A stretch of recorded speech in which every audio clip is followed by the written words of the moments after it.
Hello and welcome to the COVID Chronicles YYC. I'm Denise Summers of N4 Communications, and I'm a local business storyteller and communications consultant here in Calgary.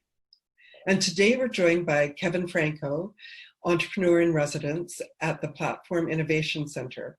So welcome, Kevin. Thanks for having me. Yeah, great to have you here. And so tell me about what's the Platform Innovation Center? What does it do and who does it do it with? Or who do you do the work with? Well, who we're working with is really the entire community and primarily the tech-focused businesses.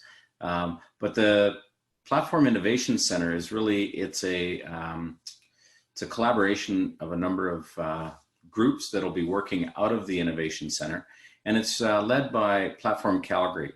And Platform Calgary is a community organization dedicated to helping entrepreneurs start their tech businesses and really part of the ecosystem in Calgary that's driving a lot of the, help for new businesses and for tech-based businesses. Okay, great. So a real opportunity there to diversify our economy. I should point out that the Innovation Center is going to be massive. It's 50,000 square foot Innovation Center. It's going to be located, it's under construction currently, and it's on 9th Avenue, right next to the new library and City Hall. Okay, right. Sort of all within that East Village area. That's right. Yeah, and so what will Platform provide for tech startups? There's a number of things that we provide.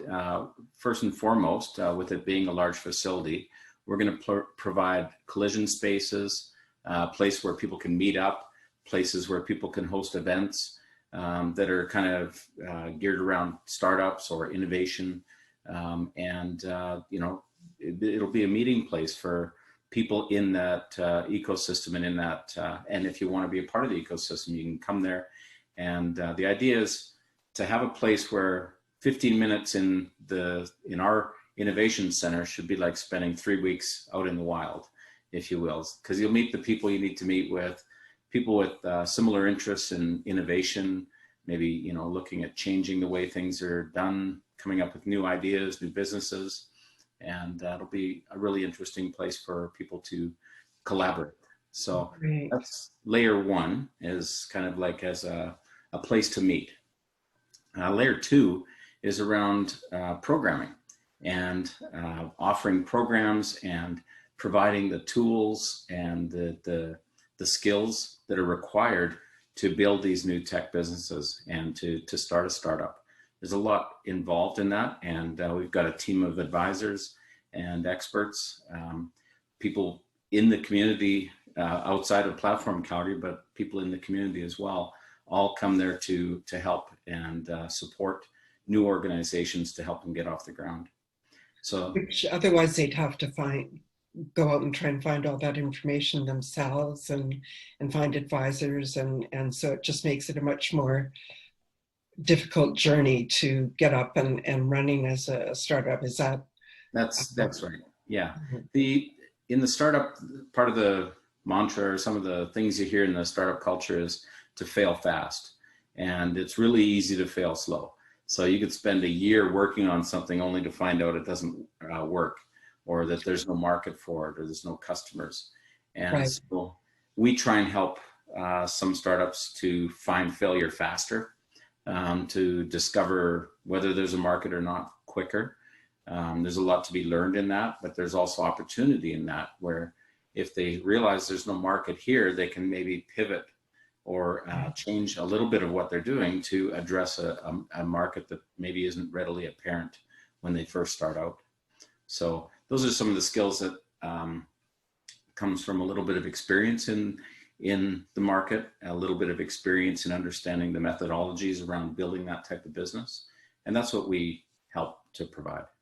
Right. And I understand that Platform has been ranked as one of the, I think it's the top 140 startup ecosystems in the world. Is that correct? Yeah.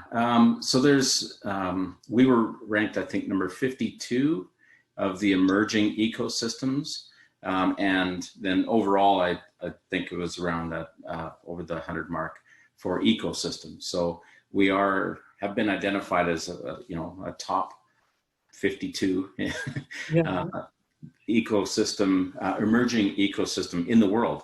And that's quite significant. And that comes from a lot of work from a lot of agencies and organizations in Calgary and individuals. There's quite a number of exited CEOs and founders in Calgary. And they're amazing men and women that have done very well in the tech space and are now contributing and giving back and helping to grow the ecosystem by providing mentorship, providing advice, helping to guide the new companies coming up. So it's incredible to see that type of dedication, attention, being put towards more of a community-minded goal, which is to raise the entire ecosystem, the entire community onto the world stage. Right, right. Oh, that's wonderful. And so what's the long-term vision for the Platform Innovation Center? I know it's part of Platform Calgary. And so what do you see happening long-term with it? Well, it's really interesting because Platform Calgary is like a keystone organization, and we try and collaborate with the people that are also in the community serving the same, startup customers, if you will, but startup founders. And so we've set a North Star of reaching 1,000 high growth startups in 10 years. Oh. And that will result in approximately 40,000 new jobs being created in the Calgary ecosystem, in the market. And that would, our goal is to become a top 50 global city. Right now we're an emerging city, an emerging ecosystem, and we want to be in the top 50. And so that's kind of our 10-year goal. And that's not from Platform Calgary. We're part of it. It's a community goal. So it involves all the major players, all the minor players, all the players really in the ecosystem in Calgary to drive to that number. Oh, that's great. And now you're the entrepreneur in residence at Platform. What does that mean? What do you do? And so tell us about that. Well, it means that I have made more mistakes than anyone else. I've been very humble. I've made I've created companies since 1995. So 25 years of working on building businesses and companies, and a lot of people know me from a lot of those different companies. So, but in that time, I've made a lot of mistakes. I've done some things right, and but at this time as entrepreneur in residence, I get to share that knowledge and share that wisdom to help some of the new startups that are coming through, and hopefully enable them to accelerate faster instead of spending 5 years learning something, maybe spending some time with myself, where there's a number of people like myself that have a lot of experience and knowledge. If we can accelerate their growth faster or accelerate their failures faster, it helps them to pivot or to start again and rebuild and grow with a firm understanding of where they're going versus going blindly, like I did on my first journey 25 years ago. So. Right. Yeah. I bet you wish you'd had someone like yourself back then to, but it's certainly through our mistakes that we learn. And sure. And so tell us about Enthrill. You had a partnership, an e-book distribution with Walmart that was very successful. Can you tell me about that? Yeah, we developed a technology that was really around digital rights management, which allowed people to purchase books that were somewhat protected, but it worked on all device types. That was very interesting to Walmart because they want to serve a broad range of customers, not just customers that are using one particular device. or another particular device. So this, our technology allowed them to work across all platforms. And we launched our program with Walmart in about 2014 and saw growth in that market. And we worked with companies all over the world in distributing ebooks. At the end of 2015, there was a huge market change, which dramatically affected our ability to grow any further. So that was the end of, what appeared to be a very bright future for our tech startup, but a market change really affected it dramatically in the end. Okay. Yeah. But all that experience is something that you bring to platform, and I'm sure is extremely valuable for all these startups. And so how has the pandemic affected the work that you do at Platform? Oh, well, like everybody else, there was some adjustment in working from home. But I really have to take my hat off to the folks at Platform Calgary, because it was really seamless. They had taken measures over the last couple of years to move things to an online environment and kind of work from anywhere mode, if you will. So really with a couple of hours notice, everybody was working from home and have been ever since. So it was really quite smooth. But, after that initial adjustment, which everybody had to face, my days have actually been busier and fuller since the pandemic or since the work from home started in mid-March there. And, been working with a lot of the startup founders, a lot of business leaders, and helping in coaching, in mentoring, advice, helping them, look at adjustment of plans. That's the biggest one. On the plus side, many startups, they're not entrenched in the way they're doing business. So what I saw is a lot of them just make very quick adjustments and readjust their trajectory and take advantage of the work from home environment. So when they're small companies, they're very agile. They're not, if you're selling socks and that's your business for the last 50 years, you sell socks, and then all of a sudden something like this happens and no one's coming to your store. That's a hard place to operate from, because you're not used to continually pivoting and adjusting your business model.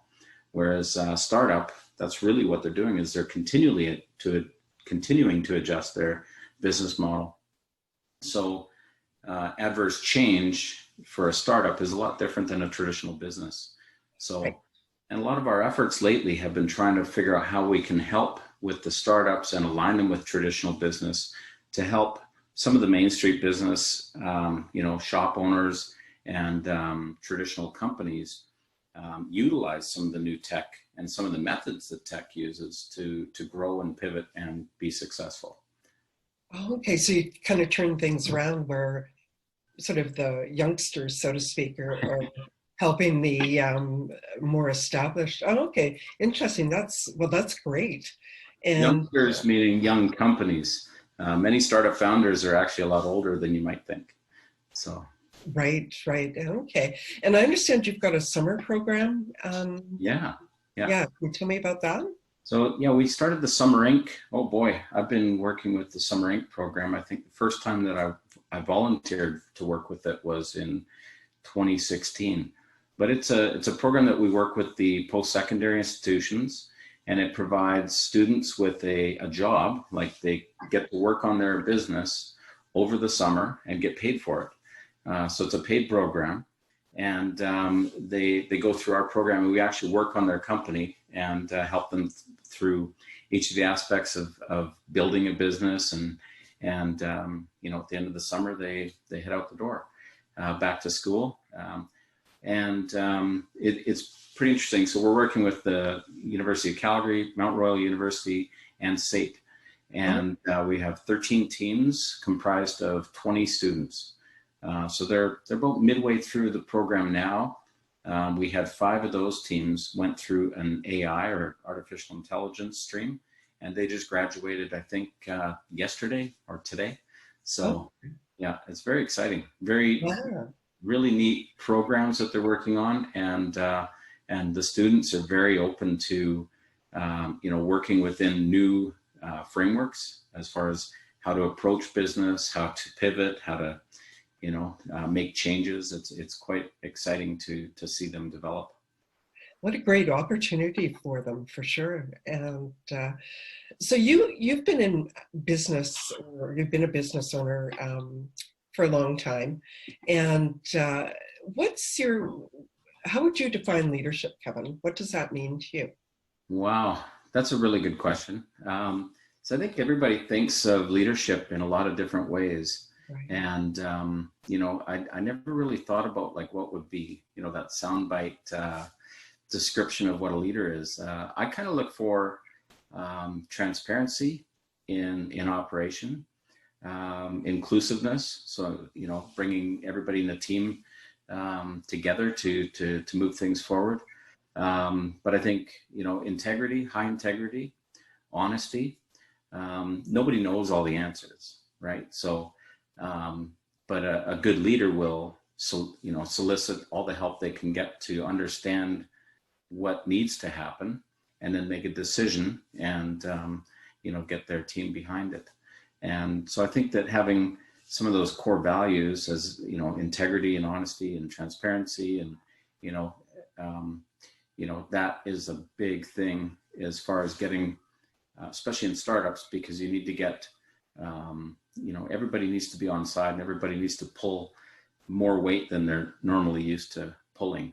And, if you're not open and honest with your team, it makes it very, very difficult to get them on side to do the heavy lifting that's required to move a startup forward.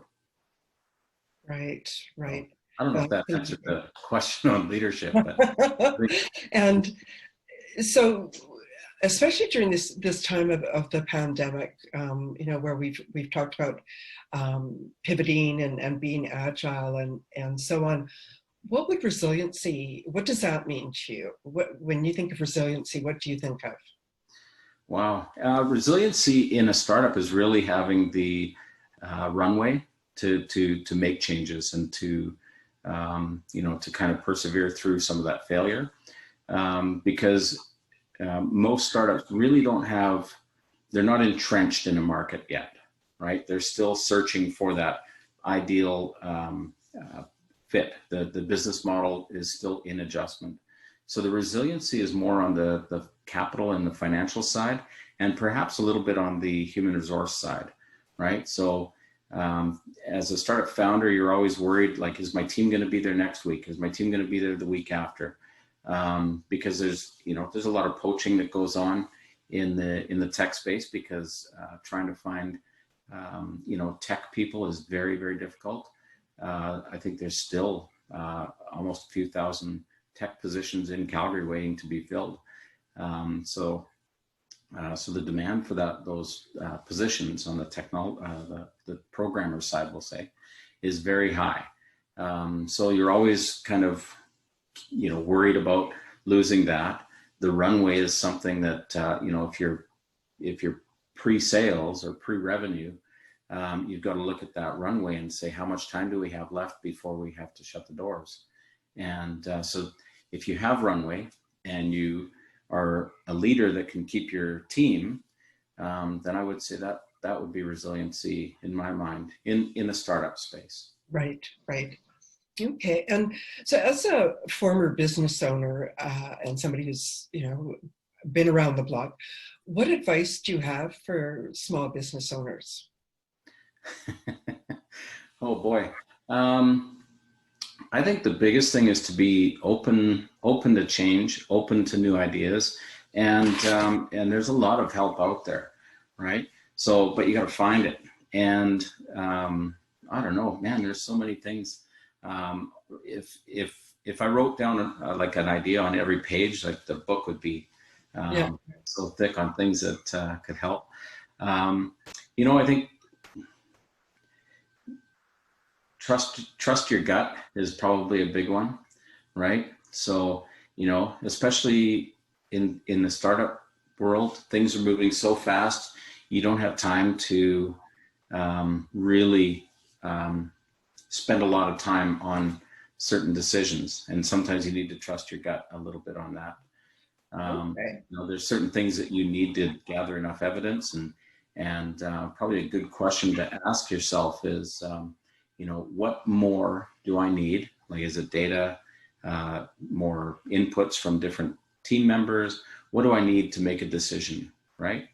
So it's easy to delay a decision, but you need to almost think of it internally and say, what do I need to make this decision? What more information do I need? And then you can task your team or your co-founder or your advisory group with that information. Say, look, we need to make a decision on this, but this is what I need. I need to know. I need 5 more, you know, results from this to make that decision. So I think some of those types of things help. Right. Yeah, no, that's good advice. And so that brings us to the end of our interview here, Kevin. Is there anything you'd like to add? Oh boy, I probably said too much and not enough. No, you've been great. And so thanks so much for joining us here today. How can people reach you? Well, I'm pretty easy to find on Twitter or LinkedIn. So yeah, those are probably the 2 best channels to find me. Okay. Well, I know you're very busy, and that's wonderful, and it's great. The work that you're doing is great to help diversify our economy here. So thanks so much for joining us, and thank you to everyone for watching the COVID Chronicles, and stay safe and healthy, and Calgary strong. Thank you. Thanks, Kevin.